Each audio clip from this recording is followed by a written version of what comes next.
నిజ నిర్ధారణకు అంతిమ నిర్ణయం డిఎన్ఏ టెస్ట్.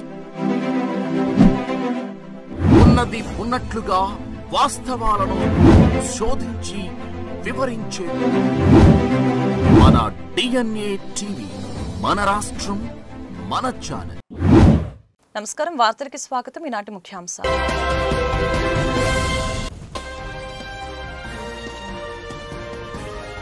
తెనాలిలో వైసీపీ అధినేత జగన్ కి నిరసన సెగ. తెనాలిలో జగన్ పర్యటనలో ఉద్రిక్తత. ఆయన పర్యటనపై దళిత ప్రజా సంఘాలు నిరసన.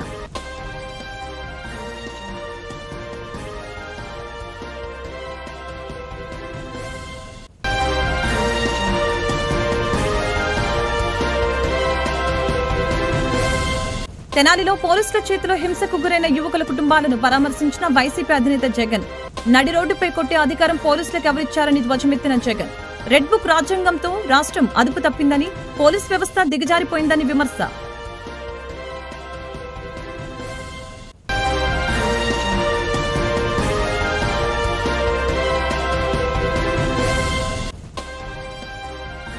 వైసీపీ అధినేత జగన్ రాజకీయంగా ఆత్మహత్య చేసుకున్నారని ఆంధ్రప్రదేశ్ శాసనసభ డిప్యూటీ స్పీకర్ రఘురామకృష్ణంరాజు విమర్శ.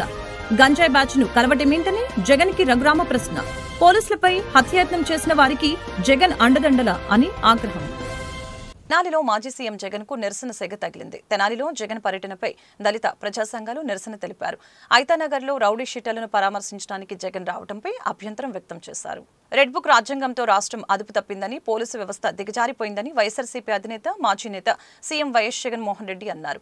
నడి రోడ్డుపై కొట్టే అధికారం పోలీసులకు ఎవరు ఇచ్చారని ఆయన ధ్వజమెత్తారు.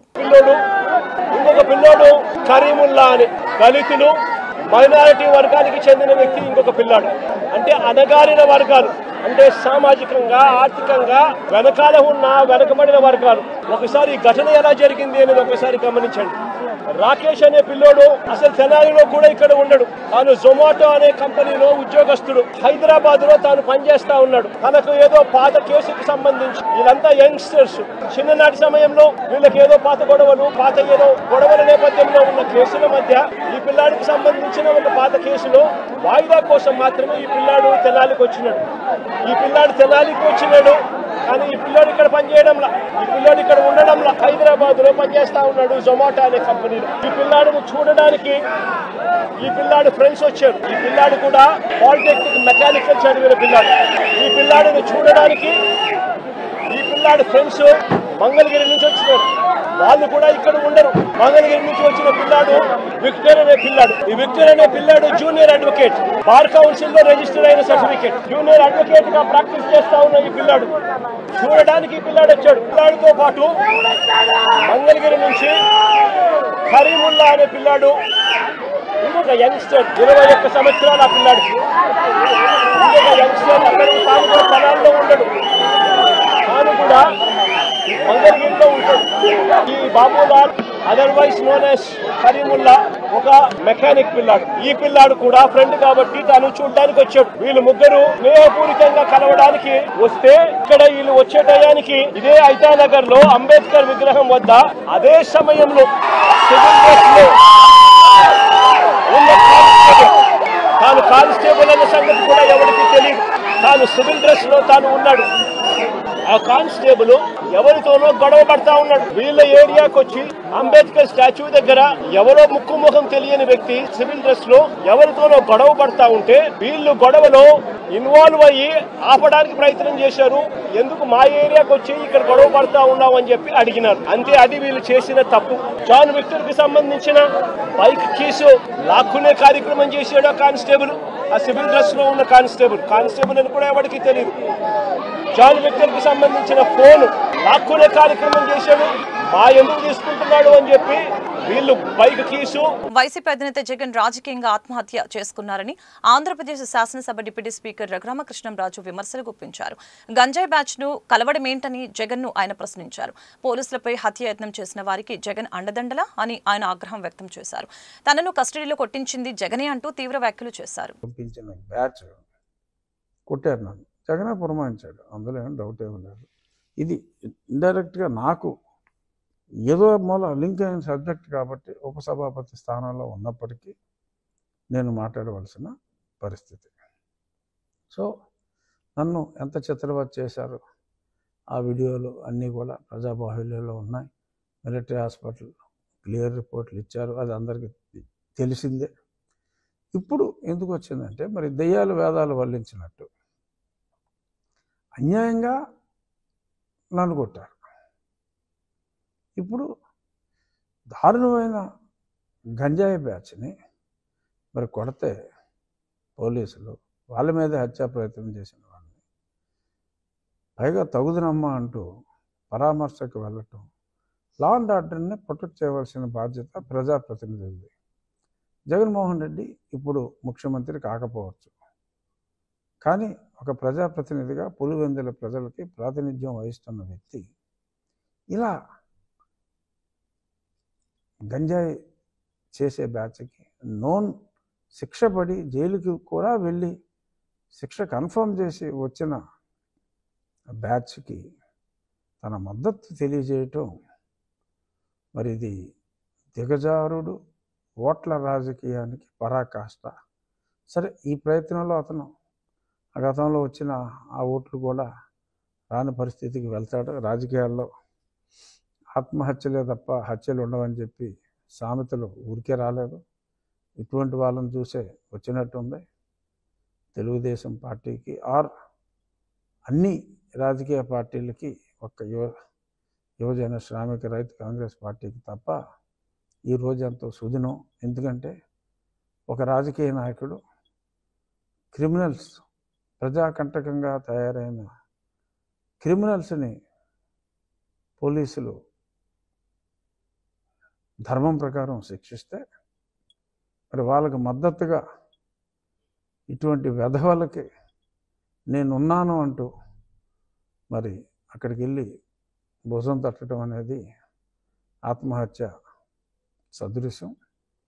This is going to be political Waterloo. Anyhow, ఇక్కడ ఇంకొక యాంగిల్ కూడా నేను స్పృశించాలనుకుంటున్నా. ఒక నిందితుడు పేరు జాన్ విక్టర్. డెఫినెట్గా John Victor can't be a Hindu. I mean he can't belong to SC community as per the constitution.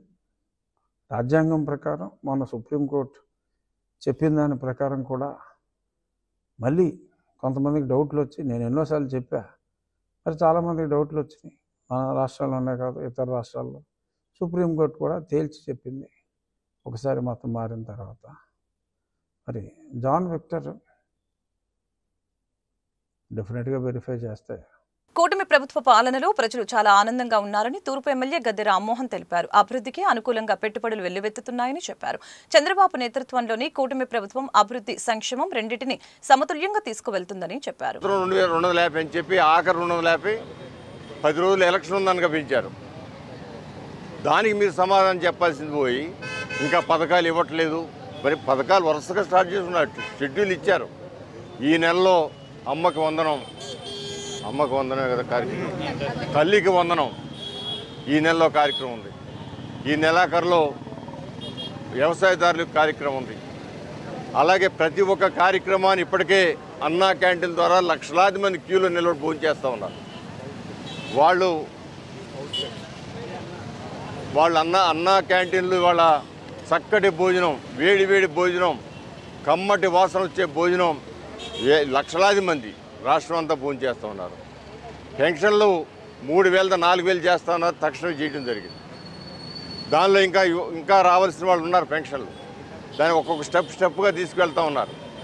ఇవాళ స్పౌజ్ ఎవరైతే పెన్షన్ తీసుకుంటూ మరణించారో ఆ పెన్షన్ తక్షణమే ఎలాంటి వెరిఫికేషన్ లేకుండా భర్త చచ్చిపోతే భార్యకి ఇచ్చే స్కీమ్ను కూడా మొదలుపెట్టారు. వికలాంగులందరికీ కూడా ఈ యొక్క సర్టిఫికేట్ల కోసం నమోదు చేసుకోమన్నారు.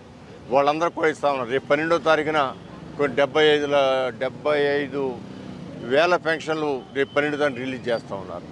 అంటే అన్ని స్టెప్పులుగా ఒక సిస్టమేటిక్గా తీసుకొస్తూ ఉన్నారు. ప్రతి మంగళవారం అప్పులకి వెళ్ళే విధానాన్ని నుంచి మొట్టమొదటి తారీఖునే జీతాలు ఇచ్చే విధానం తీసుకొచ్చారు. ఈ సంవత్సర కాలంలో మొట్టమొదటి రోజే 1st తారీఖున ఎంప్లాయీస్ జీతాలు పెన్షన్లు అన్నీ కూడా ఇస్తారు. 1st తారీఖు ఆదివారం వస్తే ఒకరోజు ముందు ఇస్తున్నారు పెన్షన్లు.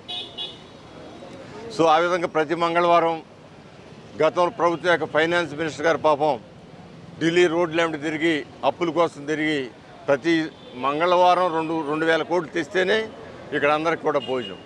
కానీ అలాంటిది ఈ రోజున ఫైనాన్స్ మినిస్టర్ ఢిల్లీ వెళ్ళి దాఖలాలే లేవు. ఏదైనా 1-2 పర్యాయాలు వేరే పనులకు వెళ్ళారేమో కానీ ప్రతి మంగళవారం ఢిల్లీ వెళ్ళా ఫైనాన్స్ మినిస్టర్ గారు. సో అప్పులు తేకుండా జీతాలు ఇచ్చే పరిస్థితి, అప్పులు తేకుండా సంక్షేమ కార్యక్రమాలు చేసే పరిస్థితి. అంటే ఇటు అభివృద్ధి సంక్షేమం సమన్వయంతో ముందుకు వెళ్తూ 2 కళ్ళుగా భావించి ముందుకు వెళ్తున్న నారా చంద్రబాబు నాయుడు గారికి ప్రజలందరూ కూడా ఆలోచించారు. వాళ్ళు చెప్పే మాటలు వినండి, దాంట్లో నిజానిజాలు తెలుసుకోండి. చంద్రబాబు గారు చెప్పే మాటలు వినండి, దాంట్లో నిజానిజాలు తెలుసుకోండి. ఏమైనా తప్పుంటే అడగండి. ఉన్న పరిస్థితులు చెబుతా ఉన్న రాష్ట్రంలో ఉన్న పరిస్థితి ఏ విధంగా రాష్ట్రం లూటీ చేయబడిందో 5 సంవత్సరాలు. అమలు కాని విభజన హామీలు అప్పుల్లో ఆంధ్రప్రదేశ్ అనే అంశంపై గుంటూరులో సదస్సు జరిగింది. రామన్నపేట జన చైతన్య వేదిక కార్యాలయంలో ఏర్పాటు చేసిన సదస్సులో కాంగ్రెస్ పార్టీ సీనియర్ నాయకులు తులసిరెడ్డి, మాజీ ఎమ్మెల్సీ కెఎస్ లక్ష్మణరావు, మాజీ ఎమ్మెల్యే మస్తాన్వలి, సిపిఎం జిల్లా కార్యదర్శి నేతాజీ, అవధానుల హరి తదితరులు సదస్సులో పాల్గొన్నారు. విభజన హామీల అమలు చేయడంలో కేంద్ర ప్రభుత్వం నిర్లక్ష్యంగా వ్యవహరిస్తుందని ఆరోపించడం జరిగింది. అదేవిధంగా వెనుకబడిన ప్రాంతాల అభివృద్ధి సాధ్యం కావటం లేదని తెలిపారు.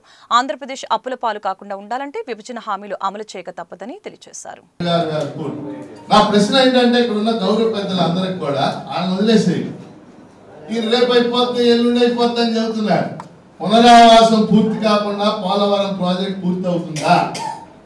పునరావాసానికి 33,000 కోట్లు ఇవ్వాల్సింది ఎవరో కేంద్రం ఇవ్వాలి. కేంద్రాన్ని ఇంతవరకు అడిగారు ఆ పునరావాసానికి నిధులు.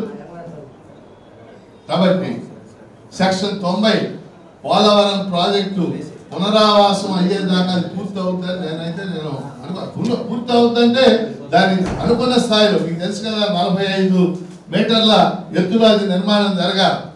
41 అంటాడు ఒక ఆయన. అంతా గ్రామానే. కాబట్టి ఇది రెండో అంశం. మూడవది ముఖ్యమైనది సెక్షన్ 94 సబ్సెక్షన్ 3. సబ్సెక్షన్ అది యాక్చువల్గా 4 కాదు. రాజధాని నిర్మాణం, రాజధాని లేదు ఆంధ్ర. ఏం రాశారు అక్కడ? రాజ్భవన్, హైకోర్టు, సచివాలయం, శాసనసభ, శాసన మండలి నిర్మాణానికి కేంద్రం సహాయం అందించాలి అని రాశారు. ఏమందించింది కేంద్రం సహాయం? ఆ బిగినింగ్ లో 1,500 కోట్లు ఇచ్చారు అంతే. వాస్తవంగా 2,500 కోట్లు అంటారు, అది కరెక్ట్ కాదు. మిగిలిన 1,000 కోట్లు గుంటూరు, విజయవాడ నగరాల్లో డ్రైనేజీ, అండర్ గ్రౌండ్ డ్రైనేజీకి ఇచ్చారు. ఆ 1,500 కోట్ల తర్వాత కేంద్రం ఈ రోజుకి మధ్యలో జగన్మోహన్ రెడ్డి వచ్చాడు, 3 రాజధానులు అన్నాడు, భ్రష్టు పట్టిపోయాడు, ఆయన పోయాడు. 1,500 కోట్ల తర్వాత రాజధాని నిర్మాణం కోసం కేంద్రం ₹1 ఇచ్చిందా? 2015 అక్టోబర్ 22 వచ్చాడు నరేంద్ర మోడీ. ఆ రోజుల్లో అందరూ చెప్పారు, పేపర్లో కూడా రాశాడు, చెంబుడు నీళ్లు మట్టి ఇచ్చిపోయాడు. మళ్ళీ మొన్న వచ్చాడు పునర్నిర్మాణం, శాటిలైట్లు ఇచ్చిపోయాడు. రూపాయల సంగతి ఈ రోజుకి నాటకమే. ఇప్పుడేమి దేంతో నిర్మాణం చేస్తా ఉన్నారు?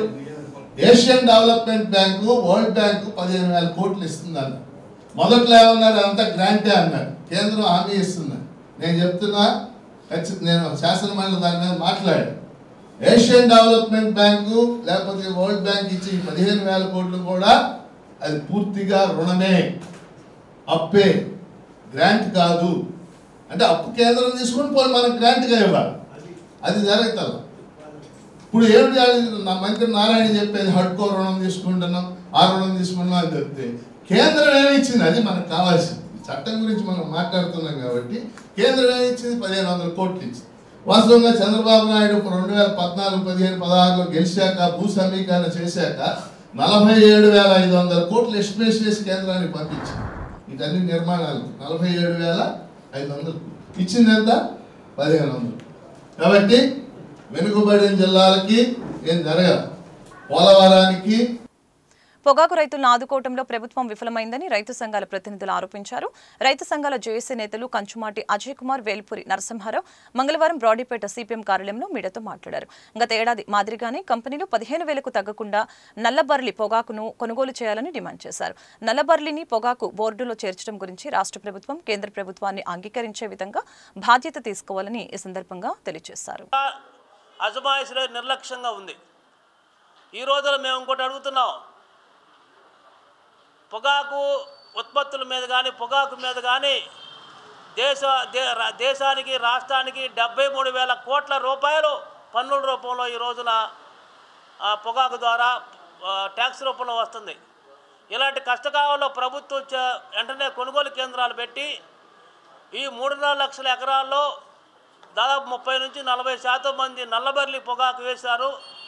ఆ బాండ్లు కాకుండా ఉన్న 1 లక్ష ఎకరాలకు సంబంధించిన పొగాకన్నా ప్రభుత్వం కొనుగోలు చేసి కొనుగోలు కేంద్రాలు పెట్టి కొనుగోలు చేయాలని చెప్పేసి మేము డిమాండ్ చేస్తూ రాష్ట్రాలకు ధర్నాలు చేస్తున్నప్పటికీ ముక్కుబడిగా అందరూ ప్రకటన చేస్తున్నారు కానీ ఎక్కడ కొనలేదు. అందువల్ల మేము రైతు సంఘాలుగా ఈ నెల 5వ తేదీన గుంటూరులో అతిపెద్ద కంపెనీ GPI కంపెనీకి సంబంధించి ఆ కంపెనీ దగ్గర ఆందోళన కార్యక్రమం చేపట్టబోతున్నాం. మిగిలిన ITC కానివ్వండి, దక్కన కానివ్వండి, మద్దినేని లక్ష్మయ్య టొబాకో కానివ్వండి, బొమ్మిడాల కంపెనీ కానివ్వండి, అలయన్స్ కేరు ఇలాంటి అన్ని కంపెనీలకు సంబంధించి ఆందోళన కార్యక్రమం చేపడతాం. ఇప్పటికైనా బుద్ధి తెచ్చుకొని కంపెనీలు ఏదైతే బాండ్లు ఇచ్చారో 18,000కు తగ్గకుండా కొనుగోలు చేయాలని చెప్పేసి, ఏదైతే నల్లబర్లి పొగాకు ఉన్నదో అది 15,000 రూపాయలు తగ్గకుండా కొనుగోలు చేయాలని చెప్పేసి మేము డిమాండ్ పెట్టాం. ఈ నెల 5వ తేదీ లోపు కనుక దీని మీద సీరియస్గా ఉండి గ్రామాలకు వెళ్ళి రైతుల దగ్గర కొనుగోలు చేయాలని చెప్పేసి, కొనుగోలు చేయబోతే రాష్ట్ర వ్యాప్తంగా ఉధృతం చేస్తామని చెప్పి ఈ సందర్భంగా తెలియజేస్తున్నాం. సంఘం గుంటూరు జిల్లా కార్యదర్శిని. మిత్రులారా, ఈరోజు ఏదైతే రాష్ట్రంలో గత 5 సంవత్సరాలుగా వెన్నుపోటుకి గొడ్డల వేటికి పేటెంట్ హక్కు ఉన్న నాయకుడు వైఎస్ జగన్మోహన్ రెడ్డి అని టీడీపీ జిల్లా అధ్యక్షులు తెనాలి శ్రావణ్ కుమార్ పేర్కొన్నారు. జిల్లా టీడీపీ కార్యాలయంలో మంగళవారం ఆయన మీడియాతో మాట్లాడారు. జగన్ రాజకీయ ప్రస్థానం వెన్నుపోటు, ఆర్థిక మోసాలతో కూడుకున్నదని విమర్శించారు. వైసీపీ ప్రభుత్వంలో జరిగిన కుంభకోణాలు బయటకు వస్తూ వైసీపీ నేతల అరెస్టులు జరుగుతున్న నేపథ్యంలో ప్రజల దృష్టి మళ్లించేందుకే వెన్నుపోటు దినం పేరుతో రాజకీయాలు చేస్తున్నారని ఈ సందర్భంగా ఆరోపించారు. ఈ సమావేశంలో టీడీపీ నేతలు దాసరి రాజా మాస్టర్, కంచర్ల శివరామయ్య, దామచర్ల శ్రీనివాసరావు పాల్గొన్నారు. పార్టీని పెట్టి రిజిస్టర్ చేసుకుంటే ఆ పార్టీ నాదని అతనికి వెన్నుపోటు పొడిచి మోసం చేసి పైకి వచ్చిన వ్యక్తి జగన్మోహన్ రెడ్డి. అల్లారు ముద్దుగా పెంచిన బాబాయిని చంపడానికి కారకులైన వ్యక్తులు అందరినీ చుట్టుపక్కల పెట్టుకొని అందులో కుట్రలో భాగస్వామ్యమై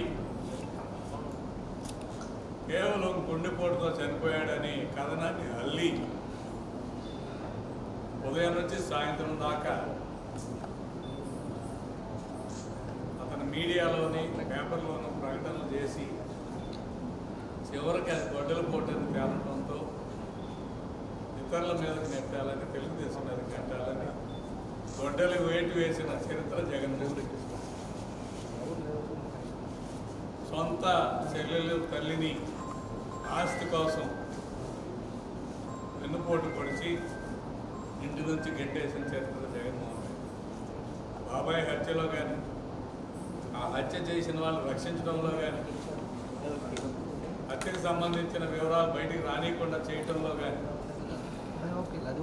హత్యా సాంతం వివేకానంద రెడ్డి గారి కుమార్తె అల్లుడు చేశారనే ఒక విచిత్రమైన కథనాన్ని బయటకు తీసుకొచ్చి వెన్నుపోటుకి కొత్త అర్థాన్ని చెప్పిన వ్యక్తి జగన్మోహన్ రెడ్డి.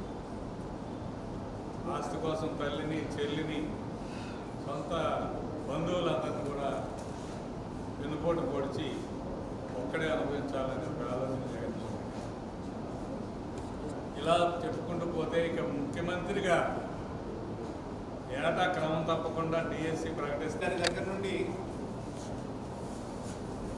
మొన్నటి వరకు ముఖ్యమంత్రిగా పనిచేసిన జగన్మోహన్ రెడ్డి వరకు వ్యవస్థలని నిర్వీర్యం చేయడమే ధ్యేయంగా వ్యవహరించినటువంటి అంశాన్ని ఆంధ్రప్రదేశ్ రాష్ట్ర ప్రజానీకం మర్చిపోలేదనేది జగన్మోహన్ రెడ్డి గమనించాలి.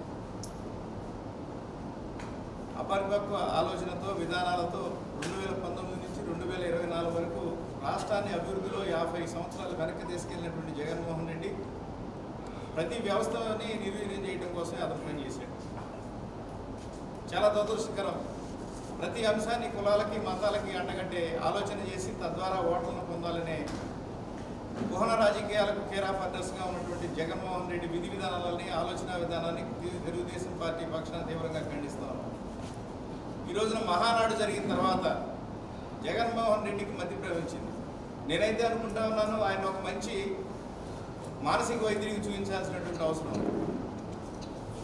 సమాజానికి చీడపురుగుల్లా ఉన్నటువంటి రౌడీ షీటర్లు కావచ్చు, గంజాయి బ్యాచ్ కావచ్చు, వీరు ఆఖరికి పోలీసుల పైన కూడా అకారణంగా దాడి చేసే ఆలోచన విధానాన్ని ఆయన అభివృద్ధి చేయాలనుకుంటున్నాడా ఏంటని ప్రశ్నిస్తూ ఉన్నాం. ప్రతి అంశానికి కులాన్ని బయటికి తీసుకొస్తున్నటువంటి దాన్ని ప్రజలు ఏసరించుకుంటున్నటువంటి అంశాన్ని గుర్తుపెట్టుకోవాలి. ఈ రోజున తెనాలిలో జరుగుతున్నటువంటి అంశం మహానాడు ద్వారా కూటమి పరిపాలన విధానం ప్రజల్లోకి బాగా వచ్చి చంద్రబాబు నాయుడు గారికి కూటమి ప్రభుత్వానికి మంచి పేరు వస్తున్నటువంటి అంశాన్ని భరించలేని జగన్మోహన్ రెడ్డి ఈ రోజున ఏదో ఒక విధంగా డైవర్షన్ పాలిటిక్స్ చేయడంలో భాగంగా తెనాలిలో పోలీసులు ఎవరినైతే వారికి ఒక విధంగా బహిరంగ శిక్ష విధించారో వారిని పరామర్శించడానికి వచ్చినటువంటి అంశాన్ని ఆఖరికి స్కూల్కి వెళ్ళే పిల్లలు కూడా మాట్లాడుకుంటూ ఉన్నారు. తప్పు చేసినటువంటి వ్యక్తులు, అది కూడా చిన్న తప్పు కాదు, సభ్య సమాజం సిగ్గుపడే విధంగా అర్ధరాత్రి పూట డ్యూటీ చేసి ఇంటికి వస్తున్నటువంటి భైరవం సినిమా విజయోత్సవంలో భాగంగా హీరోలు మంచు మనోజ్, నారా రోహిత్ గుంటూరులో సందడి చేశారు. భాస్కర్ డీలక్స్ థియేటర్ కు చేరుకున్న ఈ హీరోలు అభిమానులతో మాట్లాడి ఉత్సాహం నింపారు. ఫ్యాన్స్ హీరోలతో సెల్ఫీలు దిగి సందడి చేశారు. వారిని ఎమ్మెల్యే నజీర్ సాల్వా వేసి సన్మానించారు. కార్యక్రమంలో టీడీపీ నాయకులు మన్నెం శివ, నాగమల్లేశ్వరరావు తదితరులు పాల్గొన్నారు. ఘంటసాల మార్కెట్ కమిటీ చైర్మన్, పాలకవర్గ సభ్యుల ప్రమాణ స్వీకార కార్యక్రమం కొడాలి మార్కెట్ యార్డ్ ఆవరణలో ఎమ్మెల్యే మండలి బుద్ధప్రసాద్ అధ్యక్షతన సోమవారం జరిగింది. మార్కెట్ యార్డు కార్యదర్శి, చైర్మన్ గా చల్లపల్లికి చెందిన జనసేన పార్టీ వీర మహిళ తోట కనకదుర్గ, వైస్ చైర్మన్ గా అత్తలూరి గోపీచంద్ మరొక 20 మంది సభ్యులతో ప్రమాణ స్వీకారం చేయించారు. ఈ సందర్భంగా మంత్రి మనోహర్ మీడియాతో మాట్లాడారు. మచిలీపట్నంలో మసలా బీచ్ ఫెస్టివల్ సందర్భంగా కోనేరు సెంటర్ నుంచి లక్ష్మీ టాకీస్ వరకు 2K రన్లో పాల్గొన్న భైరవం చిత్ర హీరోలు మంచు మనోజ్, నారా రోహిత్, చిత్ర దర్శకులు విజయ్, కనకమేడల. నమస్కారం. వెరీ హ్యాపీ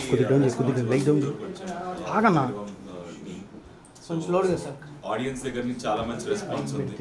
సో అందరినీ ఒకసారి కలిసి థ్యాంక్స్ చెప్తామని నేను మనోజ్ వచ్చాము, and Vijay and producer Sridhar గారు.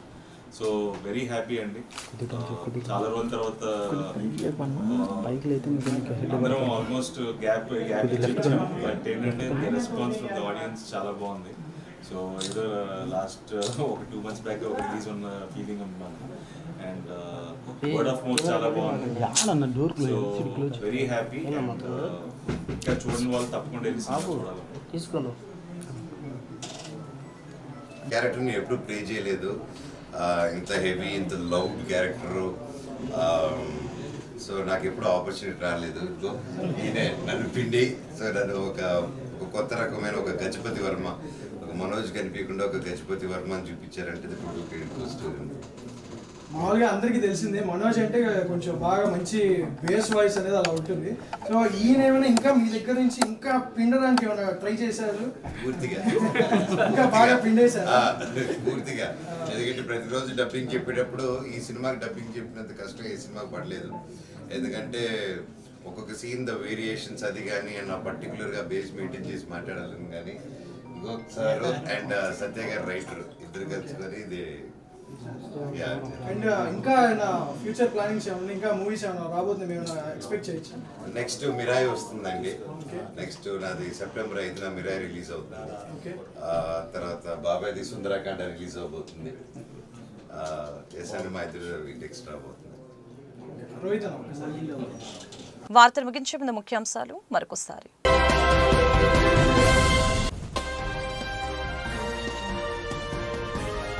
తెనాలిలో వైసీపీ అధినేత జగన్ కి నిరసన సెగ. తెనాలిలో జగన్ పర్యటనలో ఉద్రిక్తత. ఆయన పర్యటనపై దళిత ప్రజా సంఘాలు నిరసన.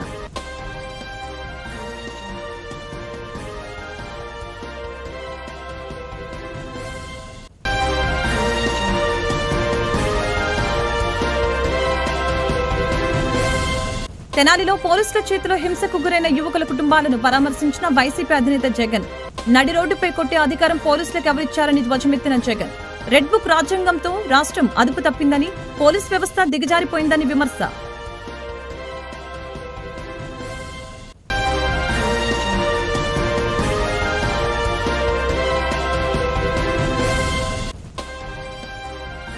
వైసీపీ అధినేత జగన్ రాజకీయంగా ఆత్మహత్య చేసుకున్నారని ఆంధ్రప్రదేశ్ శాసనసభ డిప్యూటీ స్పీకర్ రఘురామకృష్ణంరాజు విమర్శ. గంజాయి బ్యాచ్ ను కలవటమేంటని జగన్ కి రఘురామ ప్రశ్న. పోలీసులపై హత్యాయత్నం చేసిన వారికి జగన్ అండదండల అని ఆగ్రహం. ఈ వార్తలు ఇంతటితో సమాప్తం. మరొక బులెటిన్ మళ్ళీ కలుద్దాం. నమస్కారం.